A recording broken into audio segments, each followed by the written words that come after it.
L'ICRAT est un projet de leadership et de dialogue conçu par la FSCI. Le projet de leadership l'ICRAT consiste à former de jeunes juifs dans la perspective de futures rencontres avec des élèves de différentes religions. La formation est destinée à de jeunes juifs âgés de 16 à 18 ans qui élargissent ainsi leur connaissance du judaïsme et sur Israël. Elle fait intervenir des spécialistes et d'autres jeunes, juifs ou non. Cette formation vise à éliminer les préjugés. Ce film présente les moments forts de la formation. Adélie et Adi, jeunes de la LICRAT. Salut, moi c'est Adi et elle c'est Adélie. On est jumeaux, on a tous les deux 15 ans et on habite à Yverdon. Bonjour, moi c'est Adélie, donc sa jumelle comme il l'a dit. Moi mes hobbies c'est le patinage, l'athlétisme, les films. Je suis fan de films et je regarde avec mon frère le foot, le hockey, le badminton. Et le Barça. Voilà, le Barça. Concernant la vie juive, moi personnellement je suis pas chômeur Shabbat, donc j'utilise l'électricité le samedi, etc. Et moi je mange pas tout à fait cachère, donc je mange pas le porc, le cheval, les fruits de mer, les lapins, ça je mange pas. Mais en soi, la viande que je mange elle est pas tuée de manière cachère. Bah alors nous, on fait la plupart des fêtes juives comme Hanouka en décembre, Pessah vers Pâques et tout ça. Puis nous, on fait pas forcément de manière religieuse, mais pour nous l'important c'est que on est en famille et on se réunit et on rigole, on passe des bons moments entre familles et c'est plus ça l'important pour nous dans les fêtes. Puis par exemple, moi j'ai pas que des amis juifs, j'ai aussi des amis qui soient chrétiens, musulmans, bouddhistes ou athées. Donc comme vous l'avez sûrement compris, on ne choisit pas nos amis selon la religion. C'est pas parce qu'ils sont juifs qu'on va être leurs amis, un peu comme tout le monde. Donc on n'a pas de préjugés au niveau de la religion, qu'ils soient musulmans, chrétiens, etc. Maître Lionel Alperin, avocat et représentant la constituante. Pour moi, et je sais que c'est un terrain glissant et que c'est quelque chose qui n'est probablement pas partagé par tous, mais pour moi, être juif, c'est pas une question de pratique religieuse. Je conçois et je comprends que le judaïsme se construit notamment sur ses traditions et sur sa pratique religieuse, mais je ne l'ai pas vécu. Moi, je vais à la synagogue de temps en temps, enfin, je ne suis pas très pratiquant, je suis à la synagogue traditionnelle, mais j'ai une vision par rapport à la religion qui est une vision d'ouverture, et je pars du principe que chacun doit pratiquer au fond comme il pense, comme il se sent bien de pratiquer. Et à partir de là, je définis donc pas le juif par la manière dont il pratique, mais pour moi, être juif, c'est peut-être avant tout ce sentiment d'appartenance à une tradition. Maître Sabine Simkovitch-Dreyfus, avocate. Quand on s'engage pour des valeurs, la lutte contre le racisme, le judaïsme dans son identité, ce sont des valeurs, il ne faut pas seulement se voir soi-même. Les valeurs, c'est quelque chose qui concerne aussi les autres qui sont autour de nous. Et pour moi, il est important que je ne m'engage pas seulement pour moi ou pour les juifs, mais que je m'engage aussi pour d'autres personnes qui sont poursuivies ou discriminées. Et ça fait partie des valeurs du judaïsme. Docteur Yitzhak Dayan, grand rabbin de la communauté israélite de Genève. C'est l'amour qu'on manifeste à l'égard de l'étranger qui peut nous amener à respecter et à aimer notre semblable, notre ami, notre prochain. Si tu voles 100 francs, on va te dire de payer le double de 100 francs. Tu veux de l'argent facile? Eh ben, on va te démontrer que l'argent n'est pas facile. Il faut travailler, il faut suivre pour avoir de l'argent. Noémie Knock, membre du projet Respect du National Coalition Building Institute. Les juifs et les musulmans en Suisse n'ont pas beaucoup de contacts et il y a assez de préjugés, je dirais. Mais en tout cas, on aurait beaucoup en commun. Tamar Krieger, enseignante. Le voile, c'est une forme de tradition que tous les musulmans, ça dépend de la famille, on le fait différent. Vous connaissez, je pense, des différents manière de mettre le voile. C'est seulement peut-être comme ça, on peut fermer aussi, on peut le mettre devant la bouche. Il y a des différentes manières de le mettre. Lamia Enache, membre de Respect. Je trouve que au début, l'autre génération, les femmes qui le portaient, c'est vraiment avec beaucoup de réflexion, ils se sont dit voilà, nous on va se consacrer parce que Dieu a dit comme ça et on l'a compris comme ça et on l'a intériorisé, donc je le porte. Il faut du courage pour le faire. Dr Ariel Wheeler, économiste du secrétariat d'État aux questions financières internationales et lieutenant-colonel dans l'armée suisse. La question si mon judaïsme a eu des conséquences sur ma vie civile, bien sûr, mais c'était ma décision. J'ai décidé de faire ça. Lionel El-Kaïm, rabbin de la communauté israélite de Lausanne et canton de Vaud. La plus grande cause d'antisémitisme dans le monde, y compris à Genève et en Suisse, c'est le problème d'Israël.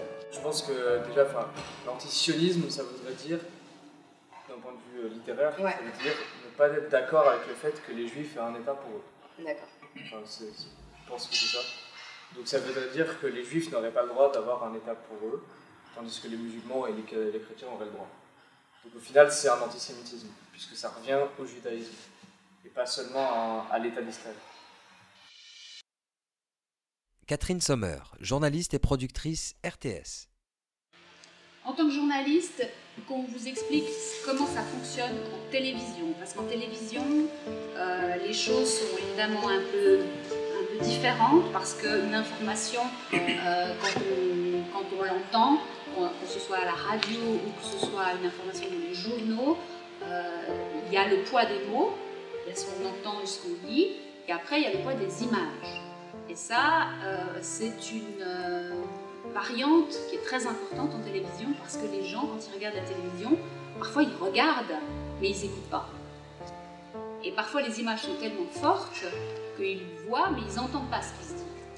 Donc c'est très important en tant que journaliste de télévision de prendre en compte cet aspect-là et de se dire qu'en fait notre travail il est aussi important du point de vue des images, ça veut dire vérifier d'où les images viennent, vérifier qui les a tournées, et de dire des choses qui sont elles-mêmes fiables. Donc c'est un mélange, si vous voulez, qu'on doit arriver à marier.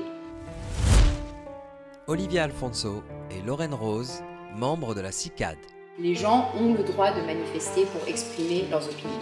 Attention, pas leurs opinions racistes ou antisémites, mais les gens ont le droit de manifester pour exprimer leurs opinions. Une des manifestations, si vous voulez, de l'antisémitisme auquel on est le plus confronté aujourd'hui, c'est l'antisémitisme sur Internet. Maintenant, vous avez des manières de dénoncer des propos antisémites. Sur Twitter, vous pouvez dénoncer des tweets, vous pouvez faire fermer les comptes, pareil sur Facebook, normalement pareil sur Instagram et toutes les autres formes de réseaux sociaux. Docteur Simon Erlanger, historien, rédacteur à Télé Basel, enseignant et chargé de projet à l'IJCF. Ce sont les Juifs du monde. Il y a moins de 14 millions, officiellement. Nous sommes très petits. Avant la Shoah, il y en a 16 millions. Nous sommes très petits. Comme le prophète a dit, un peuple qui est resté des guerres. Très peu. Sans la Shoah, on sera 32 millions. On a fait la calculation, 32 millions. Double, 3 fois, comme est aujourd'hui. Mais quand même, 32 millions, c'est aussi pas beaucoup. Docteur Marc Pernoud, historien au département fédéral des affaires étrangères. La plupart de l'or que les nazis ont vendu à l'étranger pendant la période du Troisième Reich a été vendu en Suisse. On a pu calculer que c'est les 4/5 de l'or que les nazis avaient et a été vendu en Suisse par l'intermédiaire de la Banque nationale ou par les banques privées suisses. Et dans tout cet or qui est venu en Suisse, une grande partie était de l'or que les nazis avaient pillé, soit dans les autres banques nationales, en Belgique, en France, en Tchécoslovaquie et ailleurs, soit même à des victimes individuels qui étaient déportés, qui étaient exterminés et dont on prélevait tous les objets en or. René Glucksmann, caché chez des paysans et placé dans un orphelinat catholique, a été baptisé. Je suis allé à l'école du village, les enfants, les sales boches, les sales juifs. Ce que les parents disaient, ils le répétaient à l'école. Jacob Simon, déporté à Birkenau. Alors, parce qu'avant, on avait l'école le matin, et puis l'après-midi, l'école juive. Mais là, c'était terminé pour les juifs d'aller à l'école nationale. C'était l'école alimentaire, élémentaire. Paulette Angèle, engagée dans la résistance. Et voilà mon père, Moïse Wolf Rosenberg, qui a été fusillé par les Allemands après avoir été torturé atrocement parce que notre maison chez le curé était devenue une cache de la résistance française. Puis, on nous a appris à tirer. Il fallait qu'on sache manipuler un revolver et tout. Quand vous perdez 6 enfants, il y en a 5 qui sont passés, non 4 qui sont passés chambre à gaz avec ma mère. Et puis la Torah, attention, pas eu le temps, pas l'occasion pour apprendre, c'est trop jeune.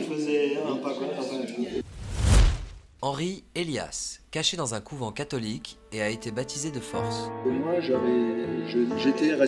n'avais pas été déporté, j'étais vivant, j'avais été caché. Et c'est un résistant donc juif qui m'avait amené chez les sœurs. Et en 1945,